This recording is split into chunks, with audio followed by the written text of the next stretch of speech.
This is my 13-inch M1 MacBook Pro. It's got the 16 gigabyte unified memory on it, and it has served me really well over the last 6 to 8 months or however long it's been since I got it. Bought it back in February, March. Oh, it's been a long year. So it's served me really well. And you know, when I got this computer, I got it to kind of to replace my 2013 Mac Pro, to kind of give you an idea of how long I keep hang on to computers. That computer literally just like it wouldn't render anymore. So I needed a new computer, and I kind of got this as like a test just to kind of see, you know, if it would do the tasks that I needed it to see if it could hold me over to the pro level M1 chips that I knew that would be coming out inevitably, and it did. This has still been my biggest bottleneck in my workflow. I definitely have brought it to its capacity of what it can do, even with the 16 gigabyte unified memory. If you don't know who I am, first of all, my name's Tyler. It's nice to meet you. Thank you for watching this video. I'm a filmmaker, and I edit a lot of footage on pretty demanding codecs and resolutions. We're talking like 6K resolution, 8K resolution on Blackmagic cameras and Red cameras and Canon cameras, and all different flavors of RAW video codecs. So yeah, I've really put this thing through its paces, and it's done really well. But now it's time to kind of set this aside as my main workhorse computer and introduce the new guy, the new kid on the block, the 16-inch MacBook Pro. I just kind of fully spec'd it out, so let's go ahead and unbox it and kind of see what we got. I'm not gonna do like a full unboxing because I'm sure there's like a billion of those already out there. But what I want to do in this video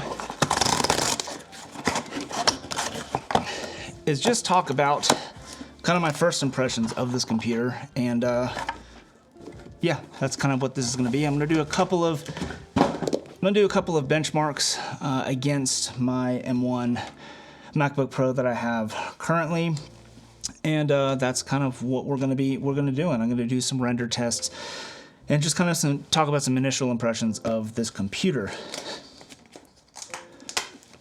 Now, the reason why I was really excited for this computer is because I travel a lot for work. So I need a workstation, a computer that I can work on the road while I'm, you know, in mid-flight. I can do edits mid-flight, all that kind of stuff. And the 13-inch computer, it's done well, but it really does stink having to edit on that small screen. So I'm really excited for the 16-inch one.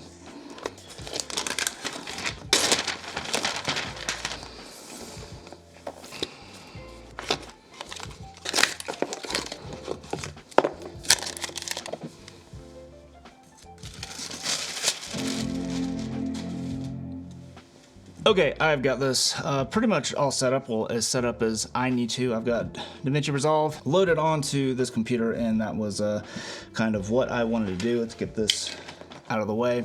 So, first of all, let's talk about some of the differences between the 16-inch and the 13-inch. So you can see them right here. Obviously, they're going to be different sizes because they are, well, 13-inch and a 16-inch computer. So, I am not, by the way, I am not like a hardcore computer tech reviewer.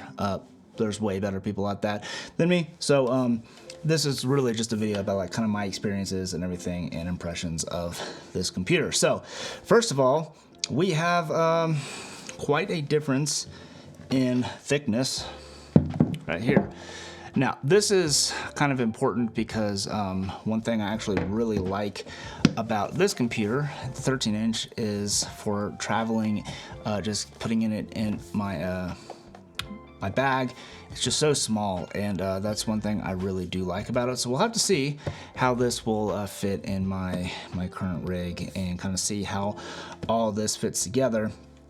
But there will be some things that I won't need to bring in lieu of all the things that I bring with this. So let's talk about some of the I/O differences, because this is huge. On the 13-inch MacBook Pro, we have 2 Thunderbolt ports here, and that is it on this side. And then here on this side, we have just a headphone jack. So pretty limited on the ports and all that, which pretty much requires you to have to bring a little dongle to, you know, put an SD card in, or, you know, if you're powering the computer off the wall power, you gotta have another dongle to like put hard drives and all that kind of stuff. So it starts to get really messy, and in fact, I used to have some Velcro here that I've now since taken off because I don't really need that anymore, to put hard drives and all that kind of stuff on there. So that's the 13-inch.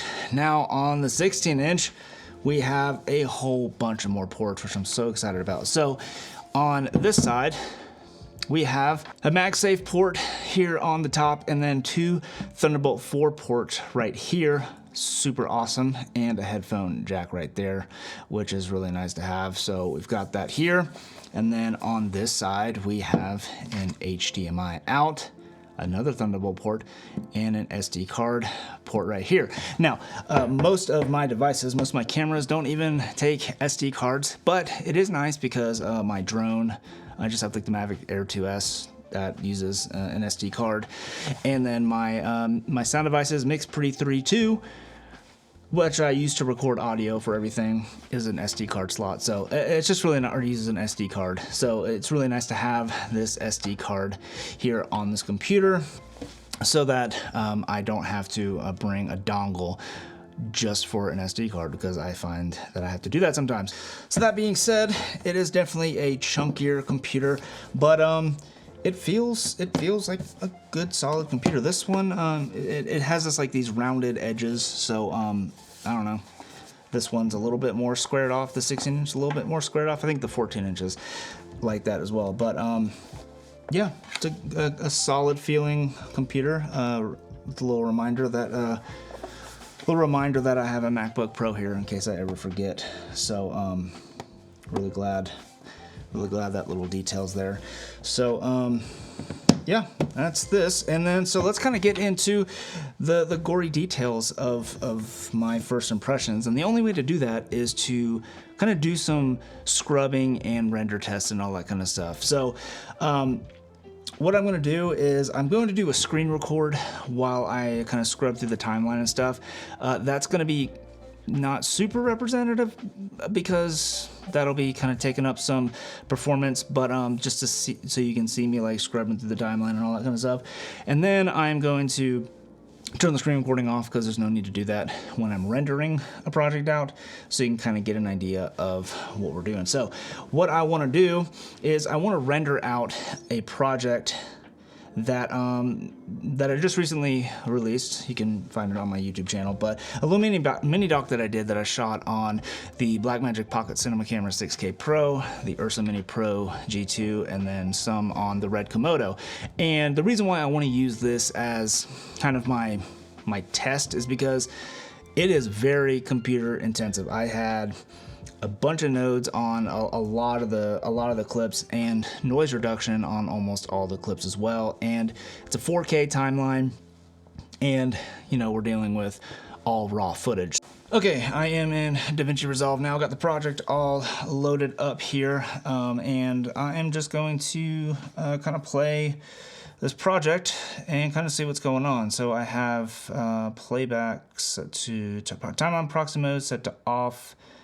And yeah, I literally just downloaded Davinci Resolve, so I haven't really done much into it. So let's just kind of see what's going on. I was born on a cold cement floor in Saigon. My mother shielded my body from incoming artillery fire on the moment of my birth. At this stage of the war, you know, American troops had left Vietnam, and this left a devastating impact on the people of South Vietnam. At 3 years old, my family and I, we escaped on an overstuffed wooden fishing boat, and we made our way into Malaysia, where the Malaysian Coast Guard forcibly stopped our boats. Okay, so it seems like it's playing it back just fine.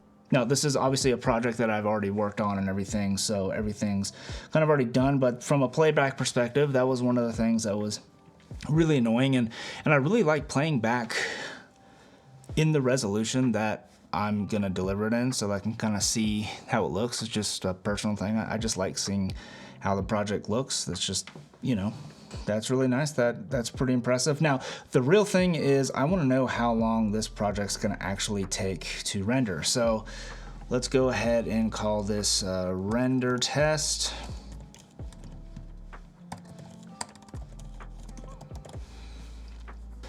All right, so while we're waiting, on this computer right here, it took 30 minutes to render this project. It's about a 6-minute video, lots of noise reduction, lots of all that kind of stuff. So I'm curious to see how much performance boost we'll see from this computer over this computer. I'm hoping it's going to be better than 30 minutes. Otherwise, I feel like that'd be kind of a waste of money.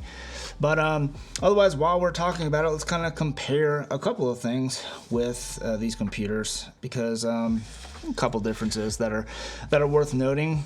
First of all, let's take a look at the keyboard here. So we've got this this really cool, like, kind of black inlaid keyboard right here. It literally looks like that they just kind of like put a full keyboard in here, as opposed to this one looks like it's kind of more integrated into the body of the computer.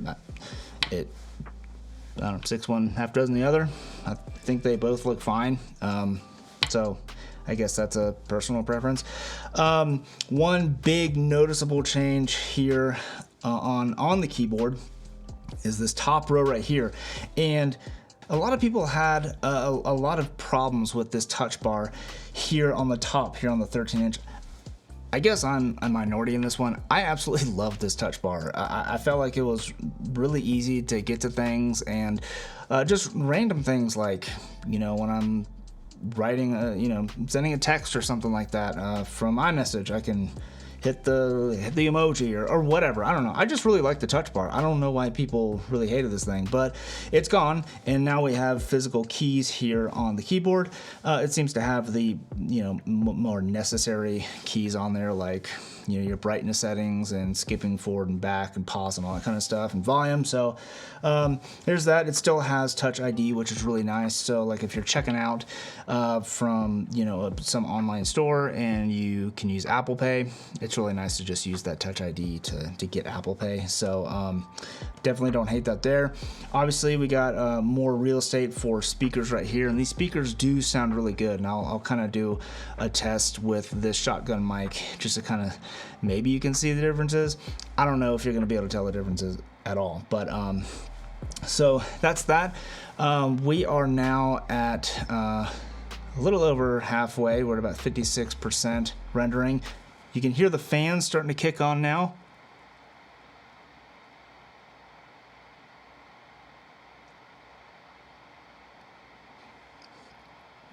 Just to give you an idea of how that's going. Now in the settings, I did set this up to high performance mode or high power mode, whatever it's called, because it's kind of designed for that high power mode is designed for very intense tasks like rendering these big projects. And this is a fairly big project, and I'm actually rendering this out into an MP4 wrapper. So it's doing a lot of work bringing all that raw footage, noise reduction, all these nodes and everything into an MP4 wrapper. And the reason being, I do MP4 wrappers for this because it went straight to the web. I do have a ProRes version of this, which is, you know, for me personally. But for MP4, for YouTube and stuff, it just does a lot. YouTube has to do a lot less work to completely destroy the image like YouTube does. So yeah, so we are now at 76%. That was this is going pretty fast. I'm very, very happy about this. This is one of the areas where I was most concerned, and this is one of the areas where I was seeing the biggest kind of bottleneck in my workflow was within rendering times. And that might not sound like a big deal, because like, oh, okay, you can render and kind of go off and do your own thing. But like, you know, I do stuff where, you know, I got to render multiple projects out at once. Like, you know, if I'm filming a keynote, or I was just recently filming a class, a 3-day long class, and there are different modules within each class. And to render out 10 different modules to send out to the client, that's something that takes up a lot of time that I could be using to edit. So I really like the ability to have faster render times. Don't we all? I mean, time is money, right? So I'm really interested to see how long this is actually taken. We are at 94% right now, so we're about to see exactly how long this took. It's probably a super boring video, guys. I'm really sorry, but I'm pretty excited about this computer.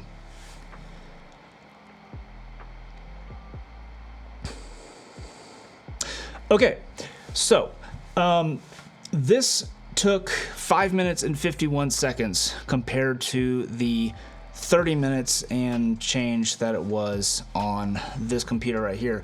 So from a rendering perspective, this is an absolute win and an absolute godsend. I'm so excited to be able to play with this and render more projects. I got a lot of projects that I need to render out right now. So I am so excited. This is really, really good news. That is a pretty significant improvement over this computer. Now this computer's done pretty good, but I think it's time to say goodbye to this computer for my primary editing, and I can kind of relegate this to the family laptop, as well as you know, maybe rendering out multiple projects at the same time. Who knows?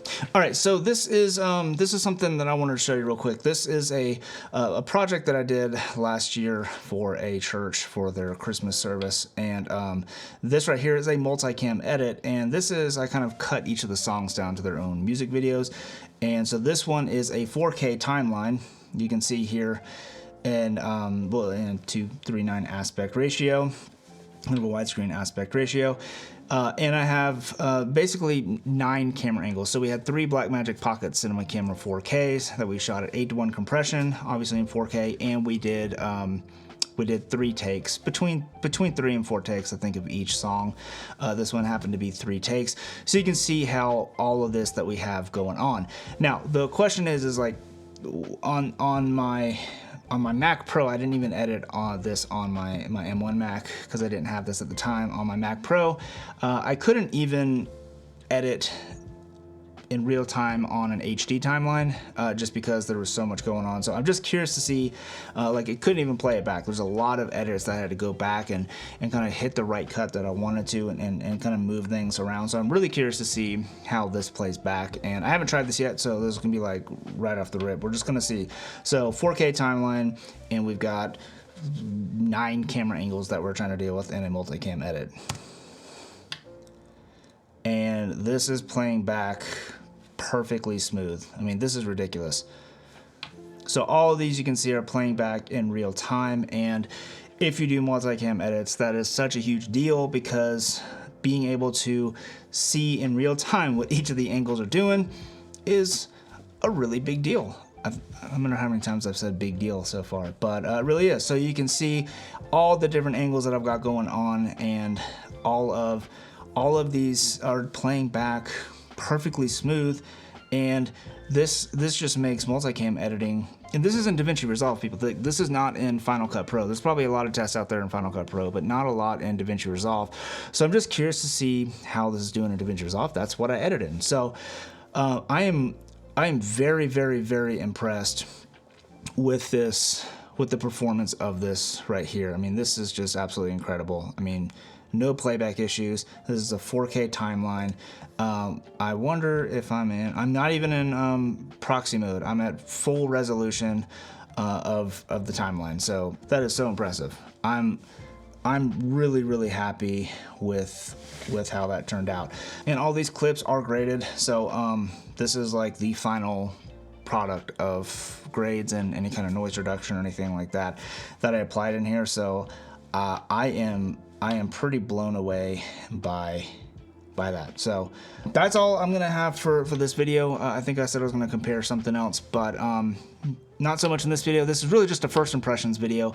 If you want to see anything, any more comparisons specific to the M1 MacBook Pro versus this computer, this is the M1 Max with the pretty much fully spec'd out, except for the storage. If you want to see any comparisons, let me know down in the comments below. Again, I'm not like a computer tech reviewer out there, so go easy on me in the comments. This is purely from the perspective of a filmmaker that just needs a powerful computer to to do the job that I need it to, so I can be more efficient in my workflow.